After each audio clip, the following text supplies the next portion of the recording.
السلام علیکم بچوں، آج ہم جماعت چہارم کے اردو کی کتاب کی پڑھائی کریں گے، جس میں ہمارا جو آج کا سبق ہوگا سبق نمبر 3 ہے، مثال معلم۔ سب سے پہلے ہم اس کا تلفظ سیکھیں گے کہ ہم نے اس کو کیسے ادا کرنا ہے۔ سب سے پہلے لکھا ہے وحید، اقرا، مختصر، نفع بخش، غسل، تشبیہ، عیب۔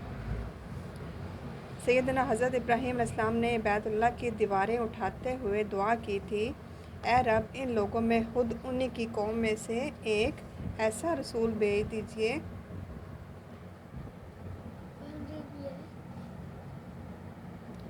جو انہیں تیری آیات سنائے، ان کو کتاب اور حکمت کی تعلیم دے۔ حضرت ابراہیم علیہ السلام کی یہ دعا قبول ہوئی اور انہی کی اولاد میں سے حضرت محمد رسول اللہ خاتم النبیین صلی اللہ علیہ وسلم آخری نبی بن کر آئے۔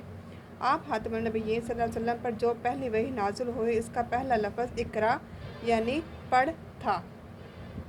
اس کے بعد آپ خاتم النبیین صلی اللہ علیہ وسلم تعلیم و تربیت کے ذریعے سے انسانوں کی زندگی میں ایسی تبدیلی لائے کہ تاریخ میں جس کی مثال نہیں ملتی۔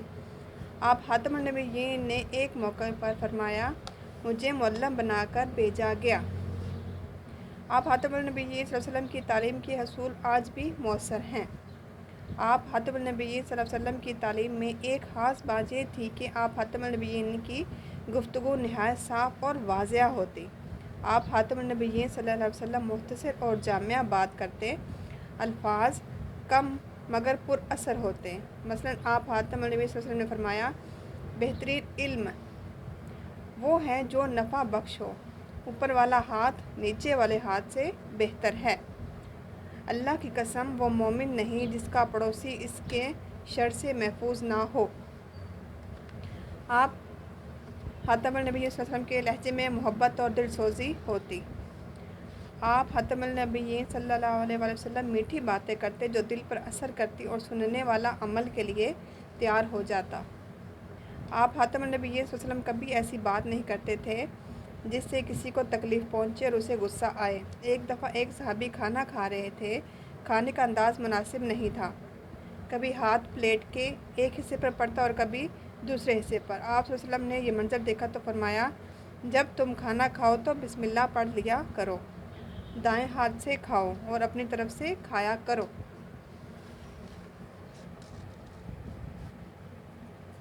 حضرت محمد صلی اللہ علیہ وسلم سوال جواب کے ذریعے سے بھی صحابہ کرام رضی اللہ تعالیٰ عنہم کو دین کی تعلیم دیتے۔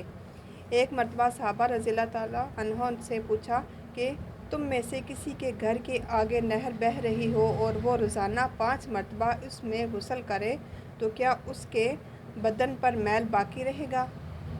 صحابہ کرام رضی اللہ تعالیٰ عنہم نے جواب دیا کہ اے اللہ کے رسول خاتم النبیین صلی اللہ علیہ وسلم، اس پر ذرا بھی میل باقی نہیں رہے گا۔ آپ خاتم النبیین صلی اللہ علیہ وسلم نے فرمایا کہ یہی حال 5 نمازوں کا ہے کہ اللہ ان کے ذریعے سے گناہوں کو مٹا دیتا ہے۔ نبی خاتم النبیین صلی اللہ علیہ وسلم بعض اوقات اپنی بات کو اچھی طرح سمجھانے اور واضح کرنے کے لیے ہاتھ کے اشاروں سے مدد لیتے، اس طرح بات اچھی طرح ذہن نشین ہو جاتی۔ ایک بار ایک صحابی نے آپ خاتم النبیین صلی اللہ علیہ وسلم سے پوچھا کہ میرے لیے کون سی چیز سب سے زیادہ خطرناک ہے؟ آپ خاتم النبیین صلی اللہ علیہ وسلم نے اپنی زبان کو پکڑ کر فرمایا، یہ زبان سب سے زیادہ خطرناک ہے۔ اس بات کا مطلب یہ ہے کہ گفتگو میں احتیاط سے کام لینا چاہیے۔ اگر ہم بری باتیں کریں گے تو اس سے ہمیں دنیا میں بھی نقصان پہنچے گا اور آخرت میں بھی ناکامی کا سامنا کرنا پڑے گا۔ آپ خاتم النبیین صلی اللہ علیہ وسلم کی اکثر ایسی چیزوں سے تشبیہ دیتے جن سے لوگ واقف ہوتے۔ مثلاً آپ خاتم النبیین صلی اللہ علیہ وسلم نے ایک موقع پر فرمایا، مومن مومن کا آئینہ ہے۔ اس بات کا مقصد غیبت سے منع کرنا تھا، کیونکہ آئینہ صرف اس وقت عیب ظاہر کرتا ہے جب آدمی آئینے کے سامنے ہو۔ آئینہ کبھی ایک بندے کی حامیت دوسرے لوگوں کو نہیں بتاتا۔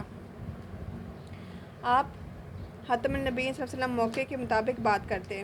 آپ خاتم النبیین صلی اللہ علیہ وسلم جن باتوں کی تعلیم دوسروں کو دیتے تھے، خود بھی انہی پر عمل کر کے دکھاتے تھے۔ بلا شبہ آپ خاتم النبیین صلی اللہ علیہ وسلم ایک مثالی معلم ہیں اور آپ خاتم النبیین صلی اللہ علیہ وسلم کی سیرت ہمارے لیے بہترین نمونہ ہے۔ تو بچوں، آج ہم نے اس سبق میں کیا سیکھا؟